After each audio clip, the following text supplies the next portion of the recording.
Welcome to Shankar IAS academy. ಇತ್ತೀಚೆಗೆ current affairs ಅಲ್ಲಿ chief election commissioner ಅಥವಾ ಎಲೆಕ್ಷನ್ ಕಮಿಷನರ್ಸ್ನ ಅಪಾಯಿಂಟ್ ಮಾಡುವಂತಹ ಪ್ರೊಸೀಜರ್ ನ್ಯೂಸ್ ಅಲ್ಲಿದೆ. ಸೊ ಯಾವುದೇ ಆಗಲಿ, ಲಾಸ್ಟ್ ವಿಡಿಯೋದಲ್ಲಿ ಕೂಡ ನೋಡ್ಕೊಂಡಿದ್ವಿ, ಯಾವುದೇ ಒಂದು ಕರೆಂಟ್ ಅಫೇರ್ಸ್ ಅಲ್ಲಿರುವಂತಹ ಪೋರ್ಷನ್ ನಮಗೆ ಸ್ಟಾರ್ಟಿಂಗ್ ಇಂದ ಕೇಳ್ತಾ ಹೋಗ್ತಾರೆ ಅಂತ. ಸೊ ಫಸ್ಟ್ ಆಫ್ ಆಲ್ ಇದ್ರದ್ದು ಕಂಟೆಕ್ಸ್ಟ್ ಏನು ಅಥವಾ why it is in news. Why? Because ಇಷ್ಟು ವರ್ಷ ಏನಾಗ್ತಾ ಇತ್ತು, ಚೀಫ್ ಎಲೆಕ್ಷನ್ ಕಮಿಷನರ್ಸ್ನ ಅಪಾಯಿಂಟ್ ಮಾಡಬೇಕು ಅಂತ ಹೇಳಿದ್ರೆ ಇಲ್ಲಿ ಎಲೆಕ್ಷನ್ ಕಮಿಷನರ್ಸ್ ಇರ್ತಾರೆ ಅಲ್ಲ. ಸೊ ಈ ಎಲೆಕ್ಷನ್ ಕಮಿಷನರ್ಸು ಇಬ್ರು ಇರ್ತಾರೆ. ಸೊ ಈ ಇಬ್ರು ಇರುವಂತಹ ಇಬ್ಬರಲ್ಲಿ ಯಾರು ಸೀನಿಯರ್ ಇರ್ತಾರೆ ಅವರನ್ನ successor of the chief election commissioner ಆಗಿ ಪ್ರೆಸಿಡೆಂಟ್ ಅಪಾಯಿಂಟ್ ಮಾಡ್ತಿರ್ತಾರೆ. ಬಟ್ ನಮ್ಮ ಭಾರತದಲ್ಲಿ for the first time chief election ಕಮಿಷನರ್ಸ್ನ ಅಪಾಯಿಂಟ್ ಮಾಡೋದಕ್ಕೋಸ್ಕರ ಒಂದು ಪ್ರೊಸೀಜರ್ನ ತಗೊಂಡ್ಬಂದಿದ್ದಾರೆ. Procedure under the committee. So first time ಈ ಒಂದು ಪ್ರೊಸೀಜರ್ ನಡೀತಾ ಇದೆ ಚೀಫ್ ಎಲೆಕ್ಷನ್ ಕಮಿಷನರ್ನ ಅಪಾಯಿಂಟ್ ಮಾಡೋದಕ್ಕೋಸ್ಕರ. ಹಾಗಾಗಿ we have to study about the election commission in India. So first of all, what is election commission? Election commission ಅಂತ ಹೇಳಿದ್ರೆ ಇದು ಒಂದು constitutional body. Election commission is a constitutional body. ಏನು constitutional body ಅಂತ ಹೇಳಿದ್ರೆ, constitutional bodies ಅಂತ ಹೇಳಿದ್ರೆ ಇದನ್ನ ಯಾವುದೇ ಒಂದು ಆಕ್ಟ್ ಮೂಲಕ ನಾವು ಎನಾಕ್ಟ್ ಮಾಡಿಲ್ಲ ಅಥವಾ ಎಸ್ಟಾಬ್ಲಿಷ್ ಮಾಡಿಲ್ಲ.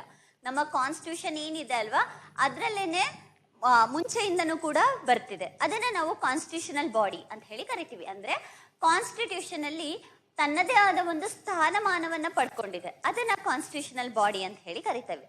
ಸೊ ಕಾನ್ಸ್ಟಿಟ್ಯೂಷನ್ ಅಲ್ಲಿ ನಾವು ಆರ್ಟಿಕಲ್ 324 ನ ಅಡಿಯಲ್ಲಿ ಎಲೆಕ್ಷನ್ ಕಮಿಷನ್ ಬಗ್ಗೆ ನೋಡ್ಬೋದಾಗತ್ತೆ. ಸೊ 324 ಆರ್ಟಿಕಲ್ ಏನಿದೆ, ವಿಧಿ 324. ಸೊ ಇದರ ಪ್ರಕಾರ ಎಲೆಕ್ಷನ್ ಕಮಿಷನರ್ಸು ಅಥವಾ ಚೀಫ್ ಎಲೆಕ್ಷನ್ ಕಮಿಷನರ್ಸು ನಮ್ಮ ಭಾರತದ vice president, president and state legislatures and also a parliament, ಇವರುಗಳಿಗೆ ಎಲೆಕ್ಷನ್ನ ಕಂಡಕ್ಟ್ ಮಾಡೋದು, ಸೂಪರ್ವೈಸ್ ಮಾಡೋದು ಅಂಡ್ ಅಲ್ಲಿ ನಡೆಯುವಂತಹ ಎಲೆಕ್ಷನ್ನ ಕಂಟ್ರೋಲ್ ಮಾಡೋದು, ಅದಕ್ಕೆ ಬೇಕಾಗಿರುವಂತಹ ಪ್ರೊಸೀಜರ್ಸ್ನ ಮಾಡೋದು, ಇದನ್ನೆಲ್ಲ ಮಾಡೋದು ಯಾರು? Election commissioner. So are they conducting election to panchayat and municipality? No, because panchayat and municipality ಇದೆರಡಕ್ಕೂ ಕೂಡ ಸಪ್ರೇಟ್ ಆಗಿರುವಂತಹ ಎಲೆಕ್ಷನ್ ಕಮಿಷನ್ ಇದೆ, that is state election commissioner. So panchayat and ಮುನ್ಸಿಪಾಲಿಟಿಯಲ್ಲಿ ನಡೆಯುವಂತಹ ಎಲೆಕ್ಷನ್ಗೆ ಸ್ಟೇಟ್ ಎಲೆಕ್ಷನ್ ಕಮಿಷನ್ ಎಲೆಕ್ಷನ್ನ ಕಂಡಕ್ಟ್ ಮಾಡುತ್ತೆ. Parliament, state legislature, president and vice president ಇವ್ರಿಗೆ ಎಲೆಕ್ಷನ್ ಕಮಿಷನ್ ಎಲೆಕ್ಷನ್ನ ಕಂಡಕ್ಟ್ ಮಾಡುತ್ತೆ. ಸೊ ಇದರಲ್ಲಿ ಮೇನ್ ಥಿಂಗ್ ಬಂದ್ಬಿಟ್ಟು chief election commissioners and election commissioner. Actually ನಮಗೆ 1950ರಲ್ಲಿ ನಾವು ಕಾನ್ಸ್ಟಿಟ್ಯೂಷನ್ ತಗೊಂಡ್ಬಂದಾಗ ಬರೀ ಚೀಫ್ ಎಲೆಕ್ಷನ್ ಕಮಿಷನರ್ ಅಷ್ಟೇ ಇದ್ರು, ಎಲೆಕ್ಷನ್ ಕಮಿಷನರ್ ಇರಲಿಲ್ಲ. ಅದಾದ ನಂತರ 1989ರಿಂದ ಚೀಫ್ ಎಲೆಕ್ಷನ್ ಕಮಿಷನರ್ ಜೊತೆ ಅದರ್ ಎಲೆಕ್ಷನ್ ಕಮಿಷನರ್ಸ್ ಕೂಡ ಬರ್ತಾರೆ. ಬಟ್ ಇಲ್ಲೇನಾಗತ್ತೆ ಅಂತ ಹೇಳಿದ್ರೆ 1989 ಆದ್ಮೇಲೂ ಕೂಡ ಮತ್ತೆ ಏನಾಗುತ್ತೆ, ಸಿಂಗಲ್ ಬಾಡಿ ಅಂದ್ರೆ ಚೀಫ್ ಎಲೆಕ್ಷನ್ ಕಮಿಷನರ್ ಅಷ್ಟೇ ಇರ್ತಾರೆ. ನಂತರ ಏನಾಗುತ್ತೆ, 1993 ಆದ್ಮೇಲೆ election commission become a purely multi member body.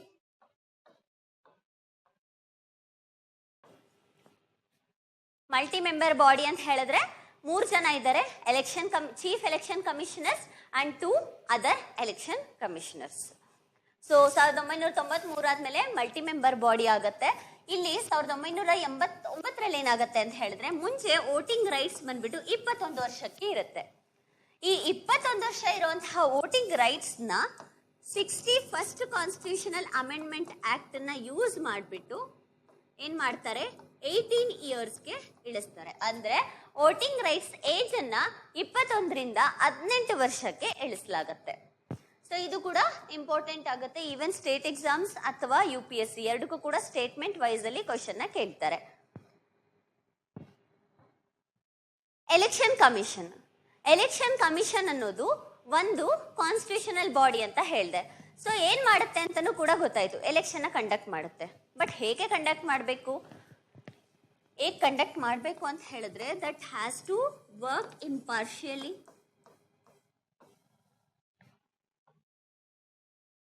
Correct ಅಲ್ವಾ? ಯಾವುದೇ ಪೊಲಿಟಿಕಲ್ ಪ್ರೆಷರ್ ಇಲ್ಲದೆ ಅಥವಾ ಒಂದು ಕಡೆಗೆ ಬಯಾಸ್ಡ್ ಆಗದೆ ಇಂಪಾರ್ಷಿಯಲಿ ಪ್ರಾಪರ್ ಆಗಿ ವರ್ಕ್ ಮಾಡಬೇಕು ಎಲೆಕ್ಷನ್ ಕಮಿಷನ್. ಸೊ ಈ ಒಂದು ರೀಸನ್ಗೋಸ್ಕರ ಎಲೆಕ್ಷನ್ ಕಮಿಷನ್ ನ ಇಂಡಿಪೆಂಡೆಂಟ್ ಬಾಡಿ ಆಗಿ ಮಾಡಲಾಗಿದೆ.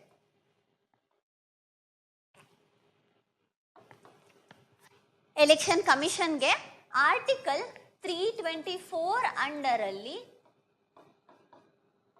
ಇಂಡಿಪೆಂಡೆಂಟ್ ಸ್ಟೇಟಸ್ ಅನ್ನ ಕೊಡ್ಲಾಗಿದೆ. ಅಂದ್ರೆ ಎಲೆಕ್ಷನ್ ತನ್ನ ವರ್ಕ್ ನ ತಾನು ಪ್ರಾಪರ್ ಆಗಿ ಮಾಡ್ಲಿ, ಇಂಪಾರ್ಷಿಯಲ್ ಡಿಸಿಷನ್ ನ ತಗೊಳ್ಳಿ ಅಂತ ಹೇಳ್ಬಿಟ್ಟು ಎಲೆಕ್ಷನ್ ಕಮಿಷನ್ಗೆ ಈ ಒಂದು ಇಂಡಿಪೆಂಡೆಂಟ್ ಸ್ಟೇಟಸ್ ಅನ್ನ ಕೊಡ್ಲಾಗಿದೆ. ಯಾವ ರೀತಿಯಲ್ಲಿ ಇಂಡಿಪೆಂಡೆಂಟ್ ಸ್ಟೇಟಸ್ ಅನ್ನ ಕೊಡ್ಲಾಗಿದೆ? First one, security of tenure.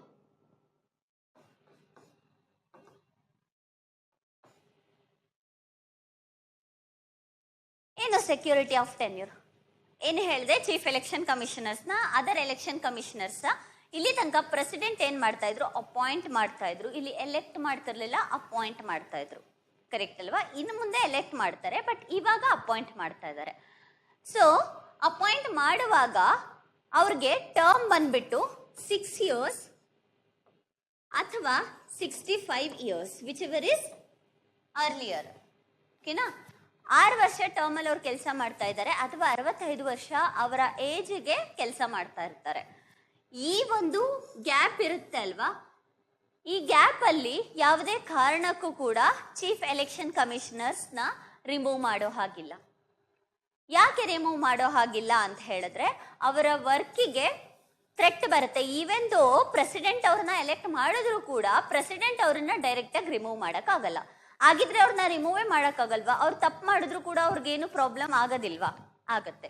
ಯಾವಾಗ ಅಂತ ಹೇಳಿದ್ರೆ ಈ ಸೆಕ್ಯೂರಿಟಿ ಆಫ್ ಟೆನ್ಯೂರ್ ಅವ್ರಿಗೆ ಕೊಟ್ಟರು ಕೂಡ ಅವರ ಪ್ರೊಸೀಜರ್, ರಿಮೂವಲ್ ಪ್ರೊಸೀಜರ್ ಯಾವ ತರ ಇರುತ್ತೆ ಅಂತ ಹೇಳಿದ್ರೆ both parliament, that is Lok Sabha and Rajya Sabha ಎರಡೂ ಕೂಡ ರೆಸಲ್ಯೂಷನ್ ನ ಪಾಸ್ ಮಾಡಬೇಕಾಗತ್ತೆ.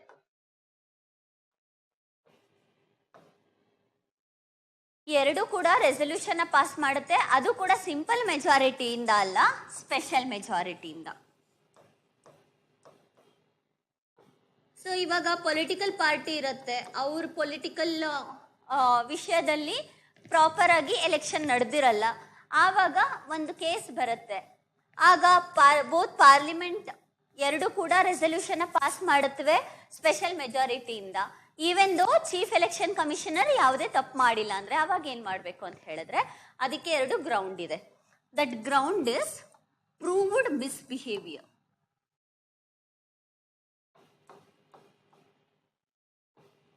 ಅಥವಾ ಇನ್ಕೆಪಾಸಿಟಿ. ಈ 2 ಗ್ರೌಂಡ್ ಅನ್ನ ಯೂಸ್ ಮಾಡಿ ಮಾತ್ರ ಪಾರ್ಲಿಮೆಂಟ್, ಲೋಕಸಭಾ ಮತ್ತೆ ರಾಜ್ಯಸಭಾ ರೆಸಲ್ಯೂಷನ್ ನ ಸ್ಪೆಷಲ್ ಮೆಜಾರಿಟಿಯನ್ನ ಯೂಸ್ ಮಾಡಿ ಮಾಡಲಾಗುತ್ತೆ. And this procedure, removal procedure ಏನಿದೆ ಅಲ್ವಾ, this is similar to judges of the Supreme Court. Supreme Court ನ ಜಡ್ಜ್ಗೆ ಸಿಮಿಲರ್ ಆಗಿ ಇರುತ್ತೆ. ಅದು security of tenure, that is the independent one. ಓಕೆನಾ?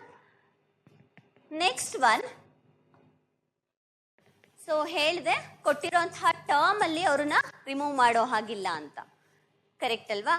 ಅಂಡ್ ರೀಜನಲ್ ಕಮಿಷನರ್ಸ್ ಇರ್ತಾರೆ ಅಲ್ವಾ, regional election commissioners and other election commissioners, they are working under chief election commissioners. ಹೌದಲ್ವಾ?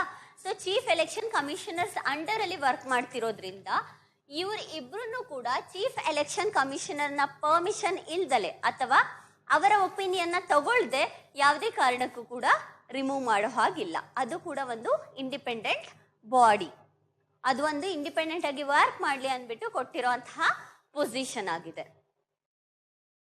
Next, ಇವಾಗ ಅಟ್ ಪ್ರೆಸೆಂಟ್ ಏನ್ ಹೇಳಿದೆ, ಅಪಾಯಿಂಟ್ಮೆಂಟ್ ತೆಗೆದು ಎಲೆಕ್ಷನ್ ಮಾಡ್ತಾ ಇದ್ದಾರೆ ಅಂತ. ಸೊ ಆ ಎಲೆಕ್ಷನ್ ಹೇಗ್ ನಡೀತಿದೆ ಅಂತ ಹೇಳಿದ್ರೆ, ministry of law under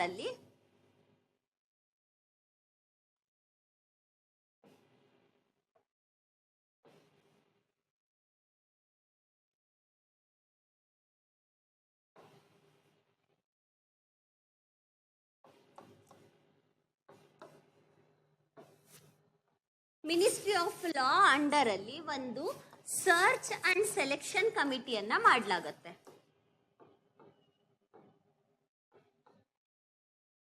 so ಈ ಸರ್ಚ್ ಅಂಡ್ ಸೆಲೆಕ್ಷನ್ ಕಮಿಟಿ ಏನಿದೆ, ಇದಕ್ಕೆ ಹೆಡ್ ಬಂದ್ಬಿಟ್ಟು ಲಾ ಮಿನಿಸ್ಟರ್ ಇರ್ತಾರೆ.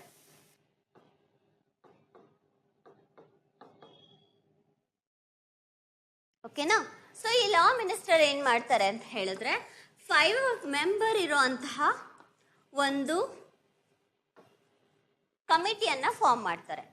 ಈ 5 ಜನ ಯಾರು ಅಂತ ಹೇಳಿದ್ರೆ, first one prime minister, and second one minister of the cabinet, any other minister. ಇದೇ ಕ್ಯಾಬಿನೆಟ್ ಮಿನಿಸ್ಟರ್ ಅಂತ ಇಲ್ಲ, ಯಾರಾದ್ರೂ ಒಬ್ರು ಕ್ಯಾಬಿನೆಟ್ ಮಿನಿಸ್ಟರ್ಸ್ ಇರಬೇಕು. ಹಾಗೆಯೇ leader of the opposition.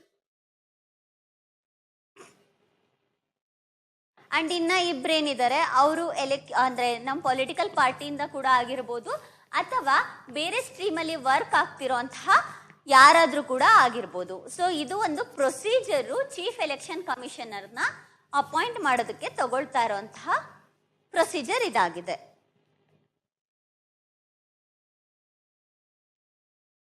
So ಇದು ಎಲೆಕ್ಷನ್ ಕಮಿಷನ್ ಆಫ್ ಇಂಡಿಯಾಗೆ ಇರುವಂತಹ ಇರುವಂತಹ ರೈಟ್ಸ್ಗಳು, ಅವ್ರು ಏನೇನೆಲ್ಲ ವರ್ಕ್ ಮಾಡ್ಬೋದು ಅಂತ ಇಲ್ಲಿ ಡೀಟೇಲ್ ಆಗಿದೆ. Next, role and powers of election commission of India. ಏನೇನು ರೋಲ್ ಮಾಡ್ತಾರೆ, ಒಂದು ಎಲೆಕ್ಷನ್ನ ಕಂಡಕ್ಟ್ ಮಾಡ್ತಾರೆ, ಎಲೆಕ್ಷನ್ ಸೂಪರ್ಡೆಂಟ್ಸ್ ಡೈರೆಕ್ಷನ್ ಮತ್ತೆ ಕಂಟ್ರೋಲ್ ಮಾಡ್ತಾರೆ. ಅಂಡ್ ಅಡ್ವೈಸರಿ ಜುರಿಸ್ಟಿಕ್ಷನ್ ಆಗು ವರ್ಕ್ ಆಗುತ್ತೆ. ಯಾವಾಗ ಅಡ್ವೈಸರಿ ಜುರಿಸ್ಟಿಕ್ಷನ್ ಆಗಿ ವರ್ಕ್ ಆಗುತ್ತೆ ಅಂತ ಹೇಳಿದ್ರೆ, ಡಿಸ್ಕ್ವಾಲಿಫಿಕೇಶನ್ ಆಗುತ್ತೆ ಅಲ್ವಾ, ಮೆಂಬರ್ಸ್ ಆಫ್ ದ ಪಾರ್ಲಿಮೆಂಟ್ ಅಥವಾ member of the state legislature. ಆ ಟೈಮಲ್ಲಿ ಅಡ್ವೈಸರಿ ಜುರಿಸ್ಟಿಕ್ಷನ್ ಆಗಿ ಚೀಫ್ ಎಲೆಕ್ಷನ್ ಕಮಿಷನರ್ ಅಥವಾ ಎಲೆಕ್ಷನ್ ಕಮಿಷನ್ ಅನ್ನೋಂತಹ ಬಾಡಿ ವರ್ಕ್ ಆಗುತ್ತೆ. ಸಿಗ್ನಿಫಿಕೆನ್ಸ್ ಏನು ಅಂತ, ನಮ್ಮ ಡೆಮೊಕ್ರೆಟಿಕ್ ಅನ್ನುವಂತಹ ನಮ್ಮ ಸಿಸ್ಟಮ್ ಏನಿದೆ ಅದನ್ನ ಪ್ರಾಪರ್ ಆಗಿ ಅಪ್ಹೋಲ್ಡ್ ಮಾಡೋದಕ್ಕೆ ಹೆಲ್ಪ್ ಮಾಡುತ್ತೆ. ಅದೇ ರೀತಿ free, fair and transparent election ನ ಕಂಡಕ್ಟ್ ಮಾಡೋದಕ್ಕೂ ಕೂಡ ಹೆಲ್ಪ್ ಆಗತ್ತೆ.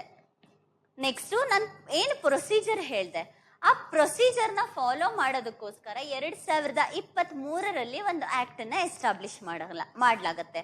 ಅದೇ chief election commissioner and other election commissioner appointment act 2023. ಈ ಆಕ್ಟ್ ಅಲ್ಲಿ ಸೆಕ್ಷನ್ 6 ಹಾಗೂ ಸೆಕ್ಷನ್ 7 ಅಲ್ಲಿ ಯಾವ ರೀತಿಯಲ್ಲಿ ಎಲೆಕ್ಷನ್ ಮಾಡಬೇಕು, ಅದರಲ್ಲಿ ಯಾವ ರೀತಿ ಕಮಿಟಿಯನ್ನ ಫಾರ್ಮ್ ಮಾಡಬೇಕು ಅಂತ ಹೇಳ್ಬಿಟ್ಟು ಸೆಕ್ಷನ್ 6 ಮತ್ತೆ ಸೆಕ್ಷನ್ 7 ಅಲ್ಲಿ ಮೆನ್ಷನ್ ಮಾಡಲಾಗಿದೆ. ಎಲ್ಲ ಆಕ್ಟ್ ಅಲ್ಲೂ ಅಲ್ಲ, ಬಟ್ ಕೆಲವೊಂದು ಆಕ್ಟ್ ಅಲ್ಲಿ ಇಲ್ಲಿ ಮೆನ್ಷನ್ ಮಾಡುವಂತಹ ಸೆಕ್ಷನ್ಗಳು ಇಂಪಾರ್ಟೆಂಟ್ ಆಗುತ್ತೆ. ಯಾಕೆ ಇಂಪಾರ್ಟೆಂಟ್ ಅಂದ್ರೆ, ಇತ್ತೀಚೆಗೆ ನಾವು UPSC ಟ್ರೆಂಡ್ ಅನ್ನ ನೋಡ್ಕೊಂಡ್ ಬಂದ್ರೆ ಇತ್ತೀಚೆಗೆ ಸೆಕ್ಷನ್ಗಳನ್ನ ಕೂಡ ಕೇಳ್ತಾ ಇದ್ದಾರೆ.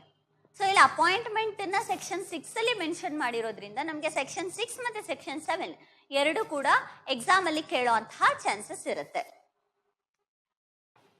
ಸೊ ಇಲ್ಲಿ ಅಪಾಯಿಂಟ್ಮೆಂಟ್ ಪ್ರೊಸೀಜರ್ ಆಕ್ಟ್ 2023 ಯಾವ ರೀತಿಯಲ್ಲಿ ಅಪಾಯಿಂಟ್ಮೆಂಟ್ ಮಾಡ್ತೀವಿ ಅಂತ ನಾವೀಗ ಆಲ್ರೆಡಿ ನೋಡ್ಕೊಂಡಿದೀವಿ. ಅಂಡ್ ಇಲ್ಲಿ ಒನ್ ಮೋರ್ ಥಿಂಗ್ ಇಂಪಾರ್ಟೆಂಟ್ ಏನು ಅಂತ ಹೇಳಿದ್ರೆ, ಇಂಟರ್ನಲ್ ಅಥವಾ ಎಕ್ಸ್ಟರ್ನಲ್ ಕ್ಯಾಂಡಿಡೇಟ್ಸ್ ಗಳನ್ನ ಕೂಡ ಸೆಲೆಕ್ಟ್ ಮಾಡಬಹುದಾಗಿರುತ್ತೆ. ಕರೆಕ್ಟ್ ಅಲ್ಲ? ಇದ್ರ ಮೇಲೆ ಒಂದು ಕ್ವಶನ್ ನೋಡ್ಕೊಳ್ಳೋಣ.